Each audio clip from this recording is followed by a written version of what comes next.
आज हम पहुंचे हैं ऐसी साइट पे जहां पे यूटीएल कंपनी का सोलर सिस्टम लगने वाला है और यहां पे हम आपको इसकी कंप्लीट इंस्टॉलेशन दिखाने वाले हैं कि कैसे यहां पे इंस्टॉलेशन की जाएगी और क्या क्या सामान इसके अंदर यूज़ किया जाएगा और कंप्लीट सिस्टम लगाने का कितना खर्चा वगैरह आने वाला है। साथ में ये सब्सिडी वाला सिस्टम है, हालांकि अभी सिस्टम लग रहा है तो सब्सिडी तो अभी नहीं मिलेगी, सब्सिडी बाद में आएगी, बट आपको बता देंगे कि सब्सिडी कितनी यहाँ पे मिलने वाली है। तो चलिए सबसे पहले मैं यहाँ पे आपको सामान दिखा देता हूँ क्या क्या इसके अंदर लगने वाला है और साथ ही यहाँ पे इंस्टॉलेशन आपको दिखा देते हैं। तो सबसे पहले छत पे लगने वाले सारे कंपोनेंट को छत पे ही चढ़ाया जाता है, जैसे कि सोलर पैनल। इसके अलावा स्ट्रक्चर और वायरिंग को भी छत के ऊपर ही ले जाया जाता है। जैसे कि आप देख सकते हैं ये सारा सामान छत के ऊपर यूज होने वाला है। उसके बाद में स्ट्रक्चर के पीछे वाले लेग को सही जगह पर लगाने के लिए मार्किंग की जाती है और मार्किंग करने के बाद में ड्रिल के द्वारा यहाँ पे मार्किंग की जाती है। ड्रिल से मार्किंग करने के बाद में होल फास्टनर के साइज की बिट का उपयोग किया जाता है और 4 होल कर लिए जाते हैं, क्योंकि एक लेग पर 4 होल फास्टनर लगाए जाएंगे, जिससे कि लेग की मजबूती बहुत ही ज्यादा हो जाएगी। सुराख में होल फास्टनर को डालने के बाद में होल फास्टनर के नट को लेग के साथ में लगा दिया जाता है और साथ के साथ लेवलर से लेग के लेवल को भी सही तरह से चेक किया जाता है और लेग को सही लेवल में लाया जाता है। इसी तरह से चारों लेग को लगा दिया जाता है और यहाँ पे लेग को एक्स्ट्रा सपोर्ट देने के लिए इसके साथ में सी टाइप पर्लिन का यूज किया जाता है। जैसे कि आप देख पा रहे हैं, यह दोनों लेग के साथ में लगाई जाती है और उसके बाद में सोलर पैनल को लगाने के लिए जो ऊपर पर्लिन का उपयोग किया जाता है उसे भी लगाया जाता है और यहाँ पर इस तरह से एक एक करके 4 पर्लिन को नट और बोल्ट की मदद से आपस में जोड़ दिया जाता है और इसी के साथ एक्स्ट्रा सपोर्ट देने के लिए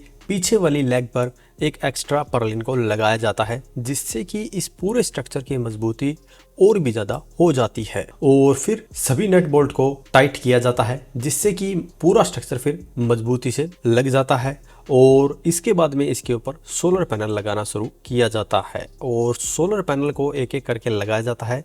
साथ में ही सोलर पैनल को नट बोल्ट के साथ में लगाया जाता है। हालांकि नट बोल्ट को टेम्परेरी तौर पे लगाया जाता है, क्योंकि बाद में इन्हें अच्छे से टाइट किया जाता है और इस तरह से एक एक करके सभी सोलर पैनल को इस स्ट्रक्चर के ऊपर लगा दिया जाता है और सभी सोलर पैनल के नट बोल्ट को अच्छे से लगा दिया जाता है। तो स्ट्रक्चर यहाँ पे लग गया है, लेकिन जो इसके फाउंडेशन का काम है वो एक दिन बाद में किया जाता है और फाउंडेशन होने के बाद में ये कुछ ऐसा दिखने लग जाता है। कंप्लीट स्ट्रक्चर लगने के बाद में बारी आती है वायरिंग की। वायरिंग के लिए यहाँ पे कंड्यूट पाइप का यूज किया गया है।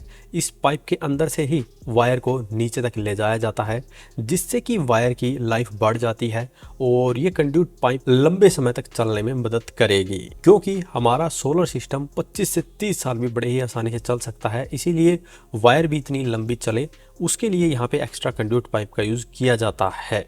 और इसके बाद में MC4 कनेक्टर को तैयार किया जाता है और इस MC4 कनेक्टर को फिर पैनल के साथ में जोड़ा जाता है और पैनल को भी आपस में सीरीज में जोड़ दिया जाता है। इन सभी के MC4 कनेक्टर को आपस में कनेक्ट कर दिया जाता है। सभी कनेक्शन होने के बाद में केबल टाई का उपयोग करके इस कंड्यूट पाइप को स्ट्रक्चर के साथ अच्छे से बांध दिया जाता है और एक्स्ट्रा केबल टाइप को प्लायर की मदद से कट कर दिया जाता है और सोलर पैनल की वायर को फिर दीवार के साथ में गिट्टी की मदद से सेट करके नीचे तक पहुंचा दिया जाता है। और वायरिंग का काम होने के बाद में एक बार फिर से सभी नट बोल्ट को फिर से चेक किया जाता है, कोई लूज तो नहीं है, और उन सभी को फिर से टाइट कर दिया जाता है और सबसे आखिर में यहाँ पे लाइटनिंग अरेस्टर लगा दिया जाता है। तो यहाँ पे स्ट्रक्चर इंस्टॉल हो चुका है, जैसे कि आप मेरे पीछे देख पा रहे हैं। ऊपर छत का काम ऑलमोस्ट सारा फिनिश हो चुका है, सिर्फ यहाँ पे जो फाउंडेशन का वर्क है वो बाद में करेंगे। तो अभी ये करने वाले हैं इन्वर्टर की इंस्टॉलेशन और उसको मैं अभी आपको दिखाने वाला हूँ कि कैसे ये ACDB DCDB और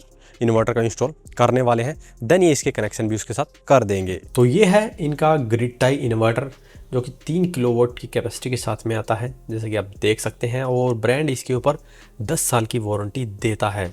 इसे लगाने के लिए सबसे पहले लेवलर से मार्किंग की जाती है ताकि इन्वर्टर सीधा लगाया जा सके और मार्किंग करने के बाद में ड्रिल से दीवार में सुराख कर दिया जाता है और गिट्टी लगाकर पेज को इसके ऊपर टाइट कर दिया जाता है। इसके बाद में इन्वर्टर को इसके ऊपर आसानी से लगा दिया जाता है। इन्वर्टर लगने के बाद में ACDB बॉक्स को लगाने के लिए यहाँ पर मार्किंग की जाती है और फिर से वही ड्रिल के साथ में सुराख किया जाता है और इसी तरह से DCDB बॉक्स के लिए भी मार्किंग की जाती है और दीवार में सुराख किया जाता है और DCDB बॉक्स को यहाँ पे लगा दिया जाता है। और वायरिंग को प्रॉपर तरीके से लगाने के लिए यहाँ पे केबल डक का भी उपयोग किया जाता है। उसके लिए भी सेम वैसे ही मार्किंग की जाती है ताकि एक सही लेवल में ये लग सके। और मार्किंग करने के बाद में फिर से ड्रिल से सुराख करके और नट बोल्ट की मदद से अच्छे से केबल डक को लगा दिया जाता है और इसी के साथ ACDB बॉक्स को भी लगा दिया जाता है। अब बारी है कनेक्शन की। तो सबसे पहले इन्वर्टर के AC आउटपुट कनेक्टर को लगाया जाता है, जिससे सीधे ACDB बॉक्स में कनेक्ट किया जाएगा। ACDB बॉक्स में इसकी वायरिंग करने के बाद में सेम DCDB बॉक्स में भी इन्वर्टर की DC वायर को कनेक्ट कर दिया जाता है और उसके बाद में इन्वर्टर के साथ में अर्थिंग की वायर को भी कनेक्ट कर दिया जाता है। और जैसे ही सोलर पैनल की वायर DCDB बॉक्स में कनेक्ट होती है वैसे ही इन्वर्टर की डिस्प्ले में लाइट आ जाती है। बट ये अभी काम करना शुरू नहीं होता है क्योंकि ये ग्रिड टाई इन्वर्टर है तो AC सप्लाई के रेफरेंस पे काम करता है, इसीलिए इसके अंदर हमें अलार्म का इंडिकेशन दिखाई देता है। और सारी वायरिंग करने के बाद में केबल डक को कवर कर दिया जाता है और ACDB बॉक्स और DCDB बॉक्स के कवर को भी बंद कर दिया जाता है। तो यहाँ पे आप देख सकते हैं, यहाँ पे इन्होंने DCDB लगा दिया है और एक तरफ ACDB भी लगा दिया है और इन्वर्टर अभी स्टार्ट नहीं हुआ है, हालांकि कनेक्शन कंप्लीट हो चुके हैं। और जो वायरिंग का काम आप देख सकते हैं कितना अच्छे तरीके से इन्होंने किया है कंप्लीट। यहाँ पे गिट्टी और केबल टाई के साथ में इन्होंने सभी जो केबल है परफेक्टली इन्होंने लगा दी है। और इसी के साथ ACDB DCDB के साथ में प्रोडक्शन के लिए इन्होंने 3 अर्थिंग भी लगाई है। DC साइड के लिए अलग है, AC साइड के लिए अलग है और लाइटनिंग अरेस्टर के लिए अलग है। और लाइटनिंग अरेस्टर भी आपने देखा ही है, वो लगा दिया है। तो कंप्लीट सिस्टम अभी हमारा इंस्टॉल हो चुका है। अब मिलते हैं उनसे जिन्होंने ये इंस्टॉल किया है और जानते हैं सिस्टम के बारे में। तो जो सिस्टम है वो आपने देख लिया है, कंप्लीट इन्होंने इंस्टॉल कर दिया है। अभी टीम से हमारे साथ में है विकास जी, इनसे जानते हैं और अदर जानकारी इसके बारे में। तो नमस्कार सर। नमस्कार। तो सर आपने यहाँ पे ये 3 किलोवाट का सिस्टम इंस्टॉल कर दिया है। अगर कोई कस्टमर आपके पास में आता है तो क्या प्रोसीजर रहता है सर आपका? सबसे पहले सर कस्टमर का बिल देखते हैं, उसमें उनकी यूनिटों का कितनी यूनिट वो खर्च कर रहा है, उनका कितना बिल आता है, उनका बिल के हिसाब से देखते हैं।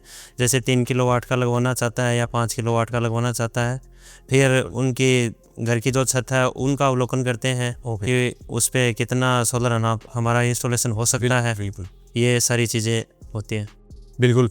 और अगर मान लो कस्टमर और आपका बात फिक्स हो जाती है कि ये इतने किलोवाट का अपने को लगाना है, उसके बाद में क्या प्रोसीजर रहता है? जैसे इन्हीं का है, ये आपने 3 किलोवाट का इन्होंने फिक्स किया, उसके बाद में क्या प्रोसेस किया? देखो, इन कस्टमर का कुछ नहीं रहता उसमें। हमारे पास हम सारे डॉक्यूमेंट लेते हैं। जैसे कस्टमर का 1 किलोवाट का अगर लोड है तो उसका 3 का करवाना हो या 5 का करवाना हो तो उसका लोड सेंस भी हम खुद करवाते हैं। जो फाइल का काम होता है वो भी हम खुद करवाते हैं। जैसे बैंक का काम होता है, बैंक का काम भी हम खुद करवाते हैं। कस्टमर को कहीं नहीं जाना होता है। अच्छा, जो लोन का काम करवाना वो भी आप करवा देते हैं? तो आप देख सकते हैं यहाँ पे स्टार्टिंग से लेकर अगर आपको लोन के अंदर भी लगवाना हो तो भी ये हेल्प करते हैं।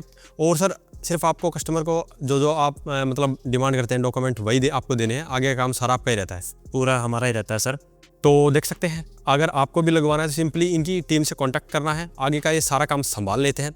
अब बात करते हैं सर प्राइसिंग की। जैसे हमने यहाँ पे 3 किलोवाट का देखा है तो इसकी कॉस्ट क्या रहती है सर? देखो सर, 3 किलोवाट की कॉस्ट लगभग 1,70,000 से 1,80,000 रुपये के बीच रहती है। उस 10,000 का डिफरेंस ऐसे होता है कि जैसे छत पे कहीं कुछ बना हुआ था, कहीं कुछ पे बना हुआ था। जैसे स्ट्रक्चर की हाइट ज़्यादा हो तो वो कॉस्ट बढ़ जाएगी, कम हो तो कम हो जाएगी। जैसे वायरिंग का भी अपन को देखना पड़ता है कि किसी लोगों के नज़दीक मीटर हैं, किसी के दूर हैं। अर्थिंग का भी देखना पड़ता है, सारी चीज़ें देखनी पड़ती है। तो वो 10,000 का डिफरेंस हर साइड पर रहता है। जैसे कि हमें भी पता है किसी की जरूरत छोटे स्ट्रक्चर की है तो डेफिनेटली जो कॉस्ट है वो कम हो जाता है। इसी के साथ सर जो आप टेक्नोलॉजी यूज़ करते हैं पैनल के मामले में, कौन सी टेक्नोलॉजी के पैनल लगाए हैं?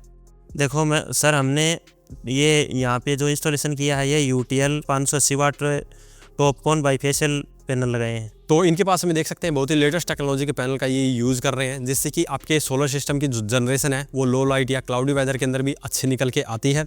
और यहाँ पे इसके ऊपर सब्सिडी कितनी मिल रही है सर? यहाँ पे लगभग यहाँ पे केंद्र सरकार की 78,000 रुपये सब्सिडी मिल रही है, हर कस्टमर को मिल रही है। स्टेट की तरफ से कोई स्टेट की तरफ से तो जैसे घोषणा की है, लेकिन अभी तक कोई भी कस्टमर की आई नहीं है। आएगी उस दिन सब जो केंद्र सरकार की आई है उनको सबको मिलेगी। ओके, तो यहाँ पे जो सब्सिडी स्कीम है वो अलग अलग स्टेट के हिसाब से भी अलग अलग रहती है, लेकिन जो सेंटर की सब्सिडी 78,000 रुपये वो सभी को मिल रही है। और ये सब्सिडी सिर्फ घर पे लगवाने पे ही मिलती है ना सर? ये सब्सिडी है जो 78,000 रुपये की, ये ओनली डोमेस्टिक कनेक्शन पे ही मिलती है, कॉमर्शियल कनेक्शन पे नहीं मिलती है। ओके, तो देख सकते हैं अगर आप भी अपने घर पे लगवाएंगे तभी सब्सिडी के लिए एलिजिबल होंगे, अदरवाइज़ आपको सब्सिडी नहीं मिलती है। और यहाँ पे यूटीएल ब्रांड इसके अलावा कितने बड़े प्रोजेक्ट लगाता है सर? यहाँ पे हमने लगभग 100 किलोवाट से एक जगह 100 किलोवाट से बड़ा प्रोजेक्ट यूटीएल का हमने इंस्टॉलेशन कर दिया है। ओके, तो अगर आपकी नीड 100 किलोवाट भी है या उससे भी बड़ी है तो यूटीएल आपकी पूरी नीड को फुलफिल कर सकता है।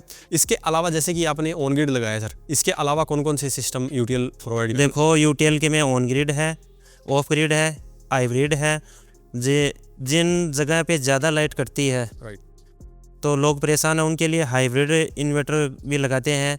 जैसे वो ऑन ग्रिड का काम भी करेगा, ऑफ ग्रिड का काम भी करेगा, तो उसमें वो दोनों चीज़ें आ जाएगी। ऑफ ग्रिड में होगी तो ऑफ ग्रिड में सब्सिडी नहीं है, ऑन ग्रिड में सब्सिडी है। हाइब्रिड में दोनों चीज़ें हैं, ऑफ ग्रिड का काम भी करेगा, ऑन ग्रिड का काम भी करेगा, प्लस में उसमें सब्सिडी भी है। तो अगर आपको सिर्फ ऑन ग्रिड लगवाना है तो आप सब्सिडी के साथ लगवा सकते हैं, और हाइब्रिड लगवाना है तो इनके सिस्टम पे आपको हाइब्रिड में भी सब्सिडी मिलती है। तो थैंक यू सर।